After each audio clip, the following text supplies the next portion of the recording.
In 2025, South Dakotans may hold more power in Washington, D.C. than at any time in recent memory. Senator John Thune will become majority leader in the U.S. Senate, and Governor Kristi Noem has been tapped to head up the massive Department of Homeland Security. And in the U.S. House, Representative Dusty Johnson has been gaining momentum as the leader of an influential group of Republican lawmakers. Tonight, KELOLAND's Tom Hansen talks with Johnson about his role with the Main Street Caucus. A congressional caucus is a group of House members that meets to push for common legislative goals. Members of what is called the Main Street Caucus recently re-elected Dusty Johnson as their leader. He describes the 80 members as Reagan conservatives who deal with problems by focusing on practical solutions.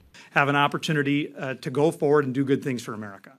Last month, in his leadership position, Johnson appeared with Speaker of the House Mike Johnson to set the direction for the upcoming House session. Two of the chairs of our most important, most active caucuses in the Republican Conference, the Main Street Caucus with Chairman Dusty Johnson, and of course the House Freedom Caucus, which is chaired by Dr. Andy Harris. As a caucus chairman, Dusty Johnson is a key advisor to Mike Johnson.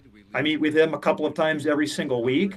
And in fact, just in the last couple of weeks, I've been on the phone a lot with the incoming White House, with Stephen Miller, with others that advise Donald Trump. I spoke with President-elect Trump just a few weeks ago myself.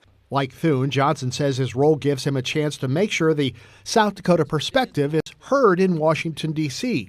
He also says people in Washington are noticing the Dakotas. John Thune is the Senate Majority Leader. Kristi Noem is going to be the Secretary of Homeland Security. And Doug Burgum is going to be the Secretary of Interior. Johnson says people are asking why the Dakotas are gaining so much influence. His answer? And there's a certain pragmatic common sense that the Northern Great Plains has. We don't put up with nonsense. America's pretty sick of nonsense. And I think they're turning toward those of us in the middle of the country to help us move in the right direction. Tom Hansen, KELOLAND News.